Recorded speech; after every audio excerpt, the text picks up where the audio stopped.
तो आज हम लोग देखने जा रहे हैं physical properties of ammonia. Physical properties of ammonia.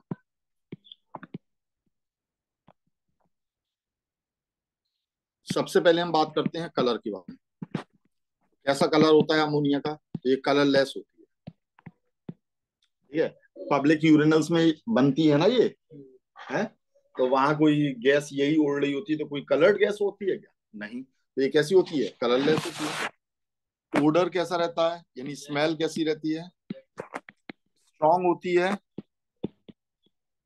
Pungent होती है और चोकिंग स्मेल होती है। एज सच इतनी भी चोकिंग नहीं रहती, लेकिन फिर भी आपकी वहां से भागने की इच्छा होती है जल्दी से।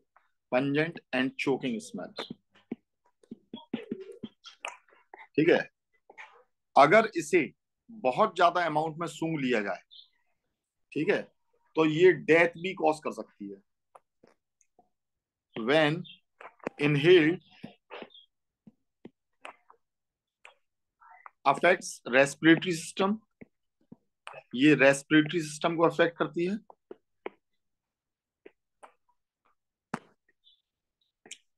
ठीक है। And bring tears two eyes.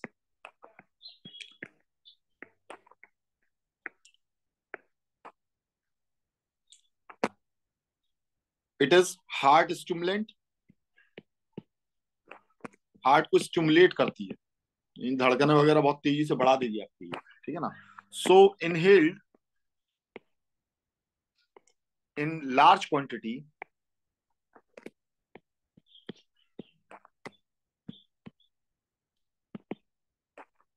Can cause death.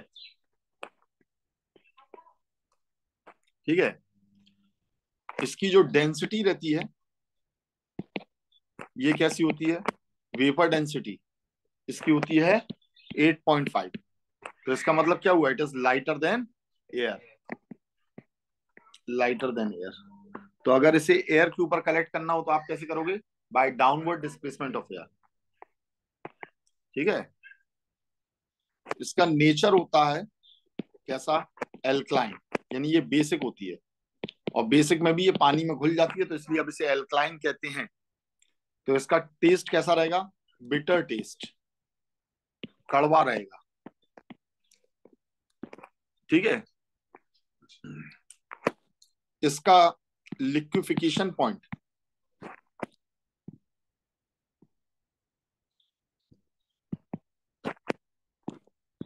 ये होता है, ये 10 डिग्री सेंटीग्रेड पर आप इसे लिक्विफाई कर सकते हो बाय अप्लाइंग क्या? 6 एटीएम प्रेशर। ठीक है। और अगर ठंडा करके करना है तो इसका लिक्विफिकेशन पॉइंट होता है -33.5 डिग्री सेंटीग्रेड, यानी ये इसका बॉइलिंग पॉइंट भी है और लिक्विफिकेशन पॉइंट भी है। इसके नीचे टेम्परेचर कर दोगे नॉर्मल प्रेशर पर, 1 एटीएम प्रेशर पर, इसके नीचे टेम्परेचर कर दोगे तो ये लिक्विड में कन्वर्ट हो जाएगी, इसके ऊपर कर दोगे तो ये आपकी गैस में कन्वर्ट हो जाएगी। ठीक है। इसका जो फ्रीजिंग पॉइंट होता है, ये होता है -77.7 डिग्री सेंटीग्रेड। इसके ऊपर कर दोगे लिक्विड में कन्वर्ट हो जाएगी, इसके नीचे कर दोगे तो सॉलिड में कन्वर्ट हो जाएगी। कोई चीज माइनस टेम्परेचर पे कैसे बॉईल कर सकती है, बस उसको बताना। कोई चीज माइनस टेम्परेचर पर ऐसे बॉईल कर सकती है कि कई चीजों का बॉइलिंग पॉइंट माइनस में होता है। मतलब अगर उसे लिक्विड में करना है, आप एक्चुअल में 10th में हो तो 10th में जो बच्चे रहते हैं उन्हें ये लगता है कि बॉइलिंग पॉइंट 100 डिग्री होता है, क्योंकि आपने वाटर को देखा है। पर जैसे ऑक्सीजन है, तो ऑक्सीजन इस टेम्परेचर पर क्या है? गैस है ना। तो इसका मतलब दुनिया की कोई भी चीज हो वो तीनों फॉर्म में रह सकती है, सॉलिड, लिक्विड और गैस। उसके लिए टेम्परेचर अलग अलग होते हैं। बॉइलिंग, अगर अभी का टेम्परेचर, जो अभी का टेम्परेचर है वो किसी भी चीज के बॉइलिंग पॉइंट के ऊपर है तो वो गैसियस फॉर्म में। ठीक है। और उसका बॉइलिंग पॉइंट इस टेम्परेचर से ऊपर है तो वो लिक्विड। जैसे अभी अपने पास में क्या है? 25 डिग्री सेंटीग्रेड टेम्परेचर चल रहा है। समझ में आ रही बात? किसी का बॉइलिंग पॉइंट 25 डिग्री सेंटीग्रेड से ऊपर हो तो वो कौन सी फॉर्म में रहेगा? लिक्विड में। जैसे हमने बोल दिया किसी चीज का बॉइलिंग पॉइंट 50 डिग्री सेंटीग्रेड है, तो इसका मतलब अभी तो 25 है ना, तो वो कौन सी फॉर्म में है? लिक्विड फॉर्म में। 50 डिग्री के बाद में वो क्या होगा, गैसियस फॉर्म में जाएगा।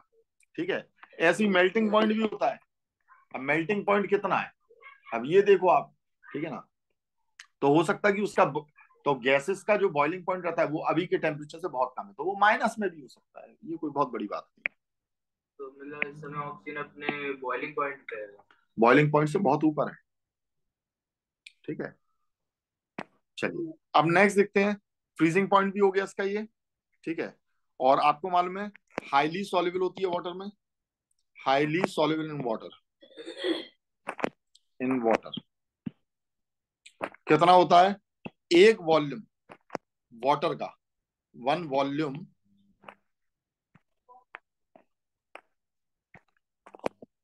वन वॉल्यूम ऑफ वाटर,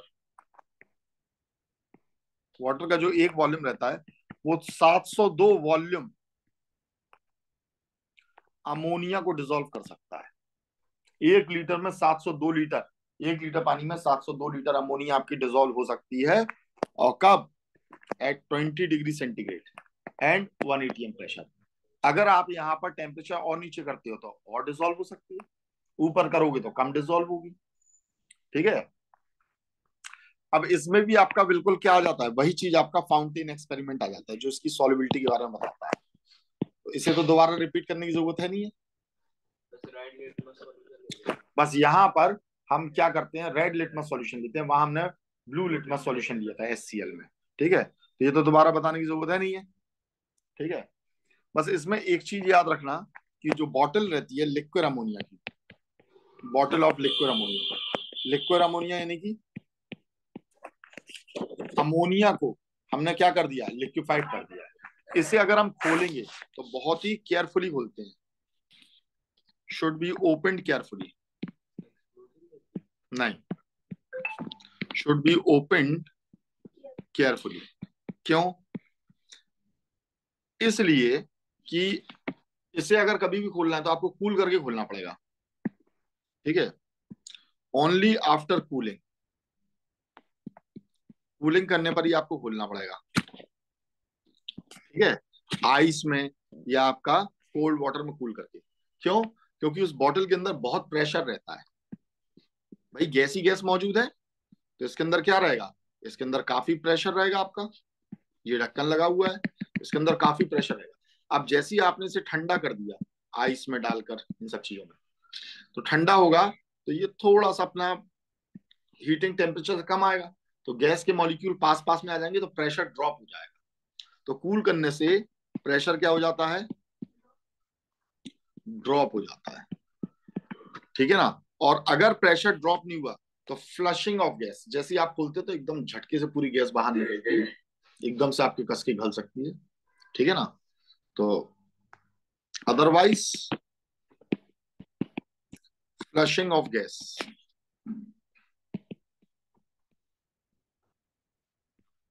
ठीक है, सीधे मुंह पर जाकर घलेगी एकदम से गैस, और एकदम से इनहेल हो गई तो फिर परेशानी हो जाएगी आपको। चलिए अब देखते हैं केमिकल प्रॉपर्टीज।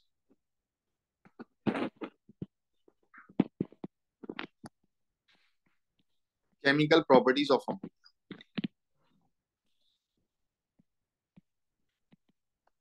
सबसे पहले पहली जो प्रॉपर्टी है वो है thermal dissociation. Thermal dissociation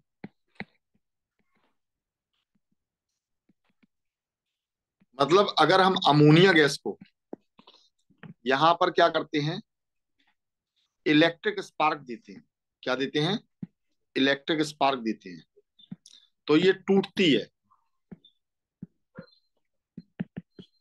electric spark देंगे तो ये टूटेगी, किसमें टूटेगी, N2 में और H2 में। अब बैलेंस करने के लिए आगे 2 लगा हुए, तो हाइड्रोजन के आगे कितना लगा दोगे, 3 लगा दोगे। तो ये नाइट्रोजन और हाइड्रोजन गैस में अगर आप इलेक्ट्रिक स्पार्क देते हो तो नाइट्रोजन और हाइड्रोजन में डिसोशिएट हो जाती है, इसे हम बोलते हैं थर्मल डिसोसिएशन। दूसरी बात होती है इसकी बेसिक प्रॉपर्टी। अमोनिया बेसिक होती है, तो ये बेसिक प्रॉपर्टी क्यों होती है इसमें, क्यों बेसिक है आपकी ये, हाँ, ये बेसिक इसलिए, देखो सारे बेसिस किस में काम करते थे, पानी में, OH नेगेटिव देकर। इसमें OH नेगेटिव नहीं है, और ये इवन अपनी ड्राई स्टेट में भी, जब इसमें पानी नहीं है तो भी बेसिक नेचर को शो करेगी। शोज इट्स बेसिक नेचर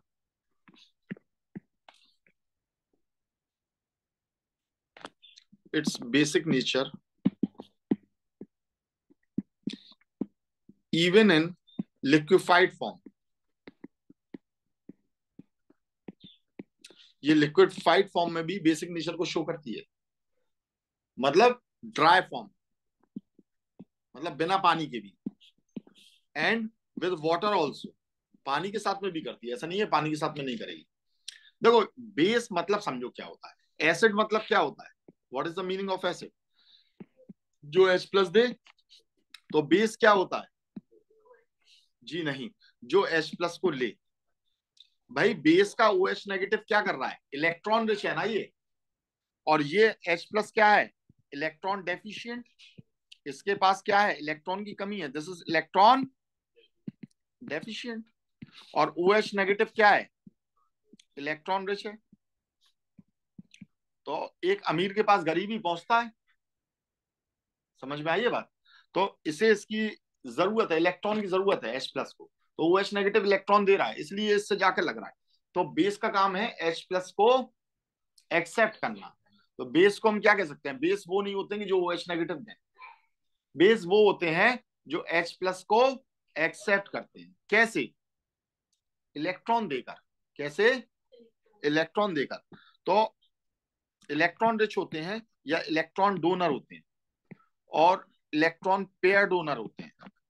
तो इलेक्ट्रॉन पेयर देने के लिए क्या होना चाहिए, आपके पास देने के लिए पेयर भी तो होना चाहिए। तो पेयर भी दो टाइप के होते हैं, एक होता है बॉन्ड पेयर और एक होता है लोन पेयर। जैसे हम नाइट्रोजन के अंदर बात करें, तो नाइट्रोजन के लास्ट ऑर्बिट में कितने इलेक्ट्रॉन है, 5। इसे 3 इलेक्ट्रॉन की जरूरत है। तो ये 3 हाइड्रोजन के साथ में यहाँ पर लग जाएगा, किसके साथ में लग जाएगा, 3 हाइड्रोजन के साथ में आपका ये लग जाएगा, ये लग गया 3 हाइड्रोजन के साथ। तो ये पेयर देख रहे हो ना, ये कैसा पेयर है, इसे हम कहते हैं बॉन्ड पेयर। ये कैसा पेयर है, बॉन्ड पेयर, ये बॉन्ड पेयर, क्योंकि इसमें दोनों के इलेक्ट्रॉन है, इसमें दोनों के इलेक्ट्रॉन है। तो इसे हम क्या कहेंगे, ये तीनों को हम कहेंगे बॉन्ड पेयर। तो ये पेयर नहीं दे सकता है क्योंकि इस पे दोनों का हक है।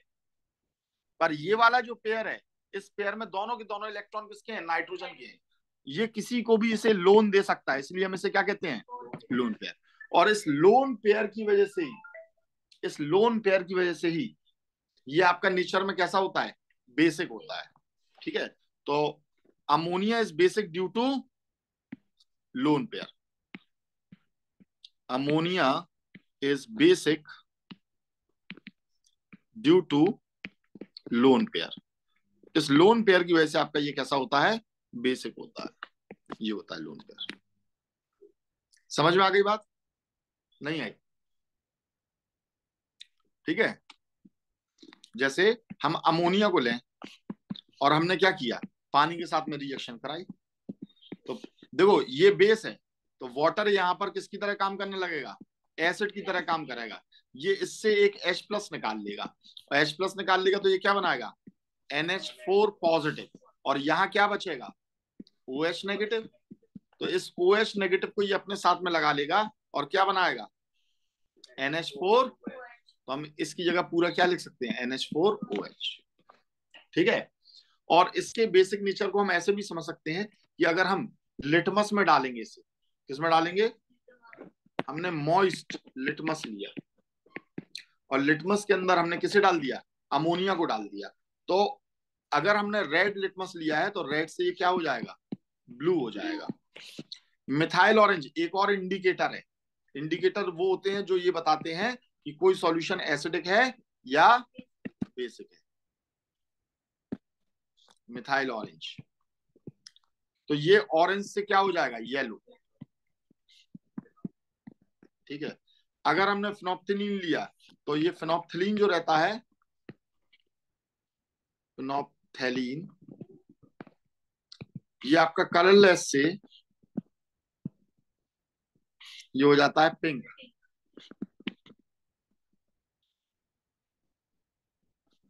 ठीक है, कोई प्रॉब्लम इसमें?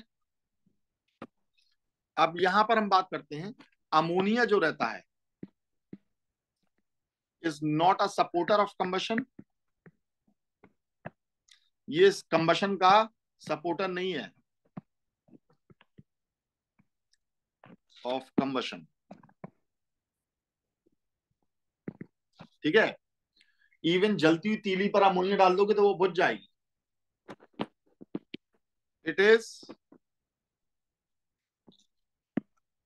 It extinguish a burning splint.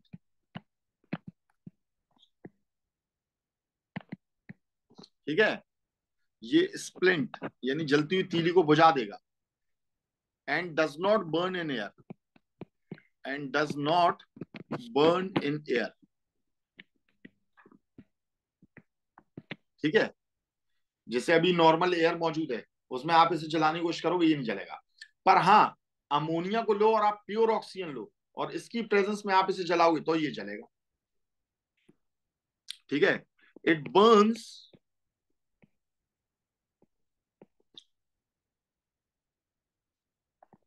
In oxygen, oxygen के अंदर ये जलता है। और कौन सी फ्लेम से? Green yellow flame. Green yellow flame के साथ में आपका ये जलता है, ऑक्सीजन के साथ में। और जब ये जलता है तो क्या बनाता है? तो आपका ये है अमोनिया, ऑक्सीजन के साथ में रिएक्ट करेगा तो नाइट्रोजन अलग निकाल देगा और हाइड्रोजन को ऑक्सीजन के साथ लगा देगा, H2O बना देगा। समझ में आ गई बात? तो नाइट्रोजन के लिए एटलीस्ट 2 चाहिए पड़ेंगे आपको, ये 2 नाइट्रोजन तभी तो बनेंगे। और 3 दूनी 6 हाइड्रोजन है, 3 आपने ये लगा दिया। पर ऑक्सीजन यहाँ कितने हैं? यहाँ 3 है, ये तो गड़बड़ हो रही है। तो यहाँ 3 ऑक्सीजन के लिए तुम्हें क्या करना पड़ेगा? 1.5 से मल्टीप्लाई करना पड़ेगा 1.5 से।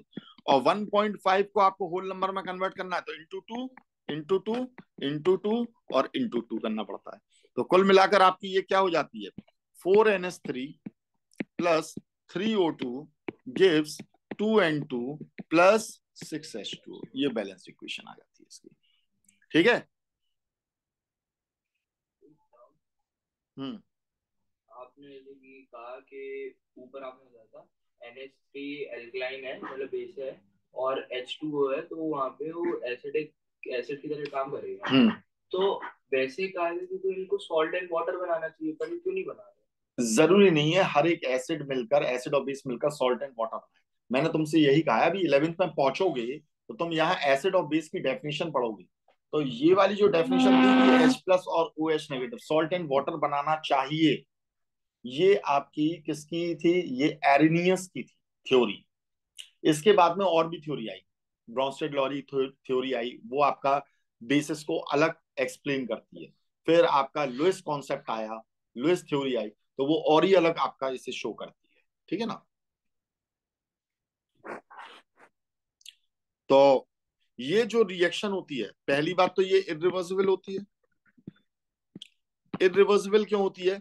क्योंकि ये जो नाइट्रोजन गैस यहां से निकलती है वो उड़ जाती है, उड़ जाती है तो ये आपकी नहीं बन सकती है। और ये स्ट्रांगली एक्सोथर्मिक होती है। कैसी होती है? यानी बहुत कस के आपकी ये हीट निकालती है, बहुत ज्यादा हीट निकालती है। ठीक है, और ज्यादा हीट निकालने की वजह से ये तो गैस है ही है, ये भी गैस में कन्वर्ट हो जाता है। और कोई भी रिएक्शन जिसमें आपका गैसियस प्रोडक्ट बने और तेजी से बने तो वो एक्सप्लोसिव होती है। कैसी होती है?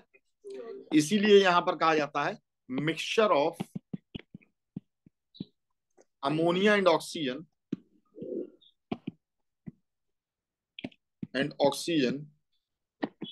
Is explosive. ठीक है, बहुत एक्सप्लोसिव होता है ये। अब देखते हैं हम catalytic oxidation. Catalytic oxidation of ammonia. Ammonia का कैटलाइटिक ऑक्सीडेशन। अमोनिया को 800 डिग्री सेंटीग्रेड पर प्लेटिनम कैटलिस्ट की प्रेजेंस में, 800 डिग्री सेंटीग्रेड लिया, यहां हमने प्लेटिनम कैटलिस्ट लिया, तो अमोनिया आपकी रिएक्ट कर जाती है किसके साथ में? ये रिएक्ट कर जाती है ऑक्सीजन के साथ में। ठीक है। और इससे रिएक्ट करने के बाद में ये बनाती है H2O और प्लस बनाती है NO, नाइट्रोजन मोनोऑक्साइड, और खूब सारी हीट निकालती है। और फर्दर ये NO का भी ऑक्सीडेशन हो जाता है, ये ऑक्सीजन लेकर क्या बनाती है, NO2। और NO2 नाइट्रोजन की एक अकेली गैस जिसका ब्राउन कलर होता है। बाकी नाइट्रोजन की सारी गैसेस कैसी होती हैं, कलरलेस होती हैं, याद रखिएगा। बैलेंस करना है 4NH3 5O2 6H2O 4NO। मेरे ख्याल से आसानी से बैलेंस कर सकते हो इसे, ठीक है, समझ में आ गई बात। ये जो रेडिश ब्राउन वेपर्स होते हैं ये नाइट्रोजन डाइऑक्साइड के होते हैं, क्योंकि इसमें अपने आप ही इसका ये ऑक्सीडेशन होता रहता है, ठीक है ना। और एक बार आपको हल्की सी हीट देनी पड़ेगी, उसके बाद में आपको हीट देना आप बंद कर दोगे तो भी आपका ये जो कैटलिस्ट है ये ग्लो करता रहेगा। क्यों करता रहेगा, क्योंकि जो हीट निकल रही है वो इसे उतना टेम्परेचर मेंटेन रखेगी, क्योंकि ये रिएक्शन कैसी है, एक्सोथर्मिक है। It is a exothermic reaction. Platinum glows even when heat is discontinued,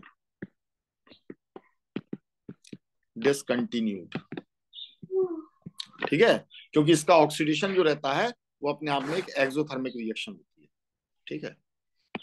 अब नेक्स्ट देखते हैं अमोनिया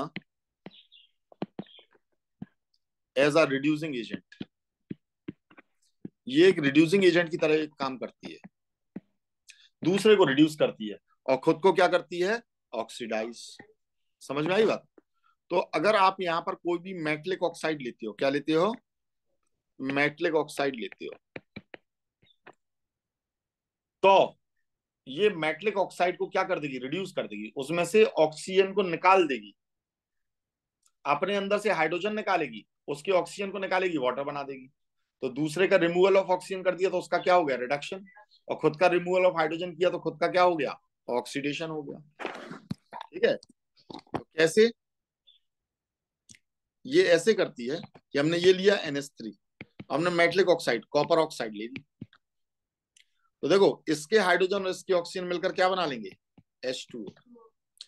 अब ये नाइट्रोजन अकेला रह जाएगा, तो कोई दूसरा भी नाइट्रोजन घूम रहा होगा तो उसके साथ में क्या बनाएगा, N2।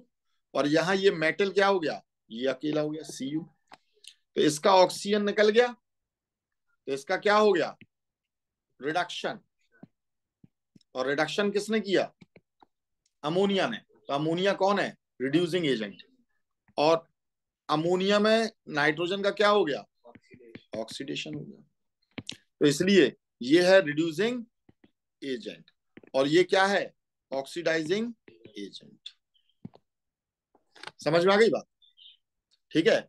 और यहां पर ऑब्जर्वेशन क्या आएगा, तो ऑब्जर्वेशन भी बहुत जरूरी है इस रिएक्शन में। ऑब्जर्वेशन क्या था, तो ऑब्जर्वेशन ये था कि कॉपर ऑक्साइड का कलर कैसा होता है, ब्लैक।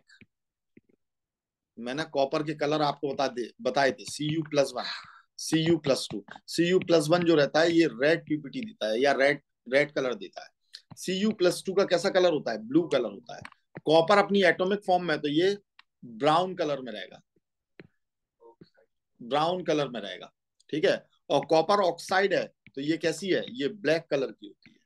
ये कलर्स याद रखना। तो ऑब्जर्वेशन ये होगा, यहां पर इस रिएक्शन में हम बात कर रहे हैं, यहां पर ऑब्जर्वेशन ये होता है कि black copper oxide is reduce to reddish brown colour. अभी अभी हमने बताया ना, ये रेडिश ब्राउन कलर की होती है। तो ये हो गया reddish brown colour. Nitrogen gas का कलर नहीं देने लगना, ये कलरलेस होती है, ठीक है। रेडिश ब्राउन कलर में ये black colour, black colour is converted into reddish brown. हाँ, CO2 का तो आपने बता दिया, एक मिनट CuO का बता दिया आपने। Cu2O का क्या हुआ, रेड +1 आ गया ना उसमें। जैसे 11th में जाकर आप पढ़ोगे, फेलिंग सॉल्यूशन होता है, बेनेडिक्ट सॉल्यूशन होता है ना। तो ये क्या होते हैं, ये माइल्ड ऑक्सीडाइजिंग एजेंट होते हैं। ये किसी भी चीज को ऑक्सीडाइज करते हैं तो खुद क्या होते हैं, रिड्यूस होते हैं। तो इनमें कॉपर के सॉल्ट, इसीलिए आपकी ये रेड पीपीटी देते हैं, उसमें Cu+1 का फॉर्मेशन होता है। ठीक है। इस फिनोमेना को सपोर्ट करने के लिए एक और देखिए, PbO+NH3। बताइए इसका प्रोडक्ट क्या बनेगा।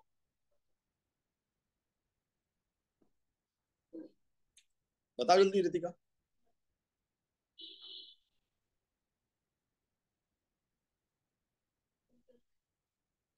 H2O हम्म N2 हम्म प्लस और Pb।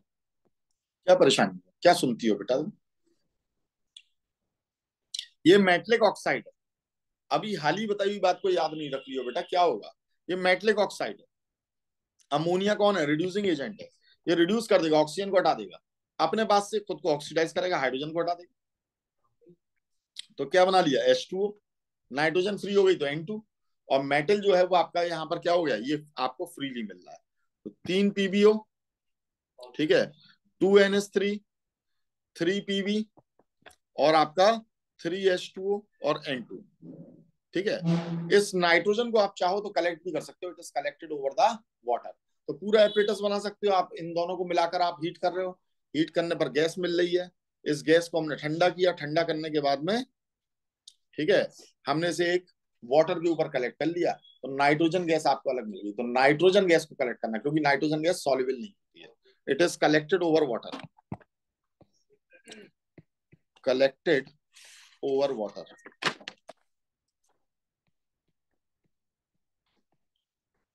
ठीक है।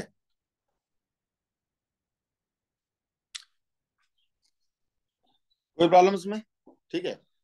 ऑब्जर्वेशन में देखो ऐसा होता है कि इनके कोई हर एक चीज के ऑब्जर्वेशन दिए जाते हैं, आपको जो कलर्स दिए गए हैं उन कलर्स को आपको याद रखना है। अब जैसे लेड है तो वो ग्रेश मेटल होता है, ग्रेश मेटल होता है, तो वो आपको यहाँ पर मिलने लगा। ठीक है। चलो भाई। और ये रिएक्शन ही प्रूव करती है कि अमोनिया जो है वो किस किस से मिलकर बनी हुई है, नाइट्रोजन और हाइड्रोजन से मिलकर बनी हुई है। क्योंकि इस हाइड्रोजन को आप यहाँ पर कलेक्ट कर सकते हो। कैसे कलेक्ट कर सकते हो, आपने एक एपरेटस लिया सपोज करो, इसमें आप ये रिएक्शन करा रहे हो, आपने यहाँ पर एक ट्यूब लगाई, ये ट्यूब लगाई, ठीक है। फिर आप इस ट्यूब को आगे ले गए, आगे ले जाकर आपने क्या किया, यहाँ ये है, ठीक है, इसके ऊपर आपने ये ग्लास लगा दिया, इस ग्लास को पूरा पानी में डिप करके रखा आपने, ठीक है। पानी ऊपर तक भर गया था ये। अब जैसे ही यहाँ से गैस आनी चालू हुई, देखना। अच्छा, इसे भी क्या किया हमने, बिल्कुल कोल्ड वाटर में रख दिया इसे, चिल्ड वाटर, चिल्ड वाटर में रख दिया। अब यहाँ हमने आपका यही सारी चीजें, पीबीओ और NH3 को यहाँ पर डाला। ये है पीबीओ और ये है आपका NH3, और हमने इसे क्या कर दिया, हमने इसे गर्म कर दिया, या NH3 यहाँ से दे दी कुछ, ये मान लो। तो यहाँ से वाटर बनेगा और नाइट्रोजन गैस बनेगी। लेड तो यहीं पड़ा रह जाएगा, तो यहाँ से वाटर बना, ये चल कर आया, और नाइट्रोजन गैस चल कर आई। अब जैसे हमने इसे चिल्ड में रखा था, तो जो पानी था वो पानी यहीं कहीं कलेक्ट हो गया, ठंडा होकर यहीं गिर गया कि नहीं। अब ये तो गैस के साथ नहीं जा रहा है ना, ये तो यहीं रुक गया आपका, इस लूप में हमने इसे लगा दिया।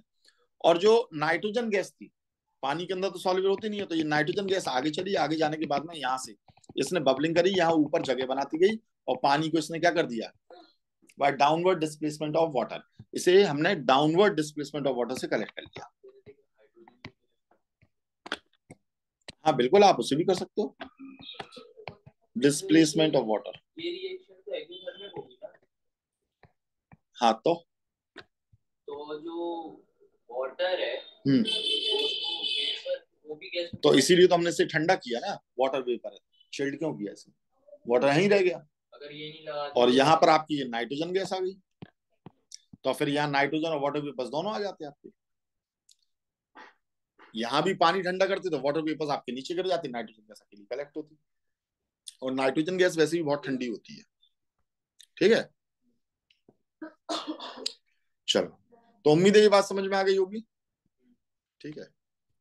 तो ये हो गया हमारा reduction.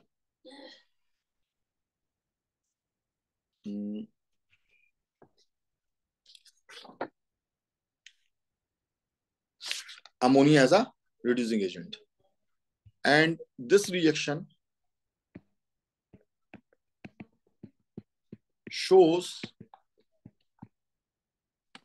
that ammonia is made up of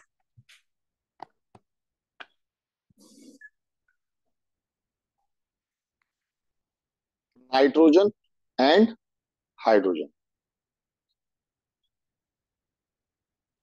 ठीक है, नाइट्रोजन एंड हाइड्रोजन। तो हम इसे नाइट्रोजन हाइड्राइड भी कह सकते हैं। क्या कह सकते हैं? Nitrogen hydride.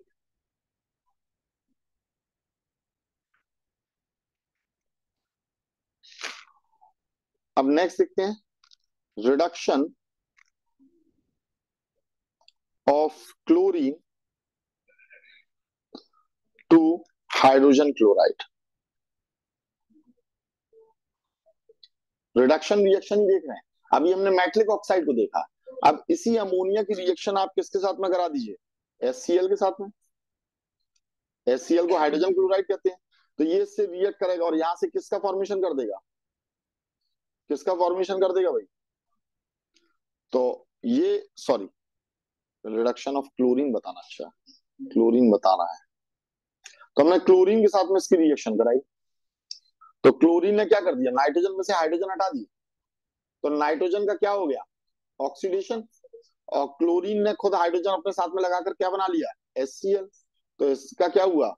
रिडक्शन हुआ। तो क्लोरीन का रिडक्शन किसने कराया? NH3 ने, अमोनिया ने। तो अमोनिया क्या है? Reducing agent. ये क्या है? रिड्यूसिंग एजेंट है। उम्मीद है बात समझ में आ गई होगी। ठीक है, तो हमने यहां पर क्या किया, ये 3 हाइड्रोजन है, तो इसके लिए आप ये 3 लगाओगे, फिर से वही बात। ठीक है, तो तुमने 3 लगाया, तो यहाँ पर 3 क्लोरीन तो है नहीं है, तो आपको यहाँ पर क्या लगाना पड़ेगा? 1.5। फिर वही गड़बड़ हो गई। ठीक है, तो अब इसे हमें क्या करना है? ये 2 करना पड़ेगा। तो हमने 2 किया जैसे NH3 को। अब देखना, नाइट्रोजन तो 2 बनाना है ना हमें। नाइट्रोजन भाई 2 ही तो दिए हुए हैं। तो अब यहाँ पर हाइड्रोजन कितने हो गए? 6। तो तुमने क्या लगा दिया? 6। तो क्लोरीन के लिए आगे क्या लगा दोगे? 3। और ये रिएक्शन आपकी बैलेंस हो गई। तो इसने NH3 ने किसकी तरह काम किया? एज अ रिड्यूसिंग एजेंट काम किया। अच्छा, और जैसे ही यहां पर HCl बनेगा, तो अभी HCl शांत नहीं बैठेगा। क्यों नहीं बैठेगा? आपने लिया क्लोरीन को था, अमोनिया के साथ में रिएक्शन कराई, तो क्या बन गया? HCl। और HCl क्या है? एसिड।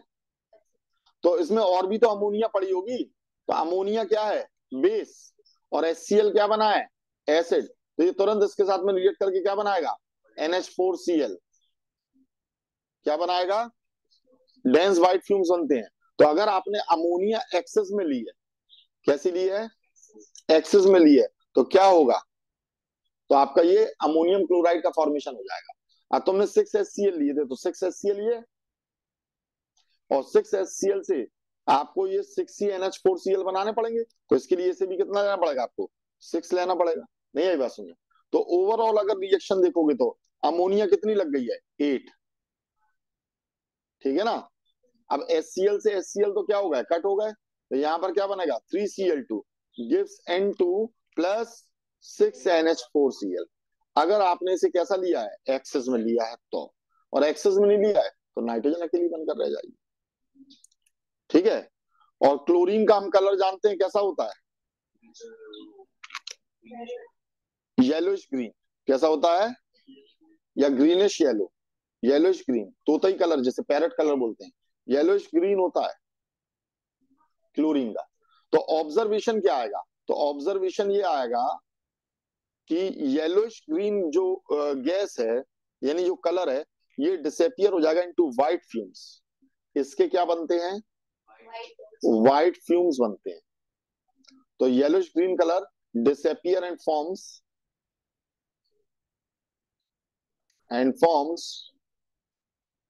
White fumes. ये इसका ऑब्जर्वेशन आता है। ठीक है, और अगर हमने क्लोरीन एक्सेस में ले ली तो when chlorine is in excess, अगर ये क्लोरीन एक्सेस में ले ली तो क्या होगा? तो देखो NH3 है और हमने ये लिया Cl2, तो हमारा क्या बन रहा था? अभी अपन ने क्या बनाया था? N2 और HCl। तो HCl तो तुम्हारा बन ही रहा है। साथ में जो नाइट्रोजन टूटी थी ना अपनी, अलग हुई थी, उस नाइट्रोजन के साथ में भी क्लोरीन मिल जाएगी और क्या बनाएगी? NCl3। क्या बनाएगी? NCl3 बनाएगी। नाइट्रोजन ट्राइक्लोराइड इससे बोलते हैं, नाइट्रोजन ट्राइक्लोराइड। और ये अपने आप में एक हाईली एक्सप्लोसिव लिक्विड होता है। This is highly explosive liquid. ठीक है, तो अब हमें इसे बैलेंस करना है भाई। तो कैसे बैलेंस करेंगे? तो NCl3 हमने ये बना दिया और HCl बना दिया। H कितने हैं? 3 है, तो 3 HCl। तो 3 और 3 कितना चाहिए? 6 चाहिए क्लोरीन, तो 3 लगा दोगे यहां पर। ठीक है, और ये रिएक्शन एक बात और शो करती है कि क्लोरीन हैज ग्रेटर एफिनिटी। किसके लिए? हाँ, फॉर हाइड्रोजन। हाइड्रोजन के लिए ज्यादा एफिनिटी। जब हमने क्लोरीन नॉर्मली दी थी तो ये किसके साथ लगी थी? हाइड्रोजन के साथ लगी थी, नाइट्रोजन के साथ में नहीं लगी थी। वो तो जब क्लोरीन एक्सेस में हो गई और उसके लिए हाइड्रोजन बचा ही नहीं, तब जाकर वो अब नाइट्रोजन के साथ में लगी है। ठीक है ना? तो it has a greater affinity for hydrogen. और दूसरी चीज रिएक्शन क्या शो करती है? Ammonia is a reducing agent, is a reducing agent. जो भी अमोनिया में से हाइड्रोजन को अलग कर दे वो ऑक्सीडाइजिंग एजेंट होगा, और अमोनिया उसके लिए रिड्यूसिंग एजेंट का काम करेगी। ठीक है, चलो फिर आज इतना ही।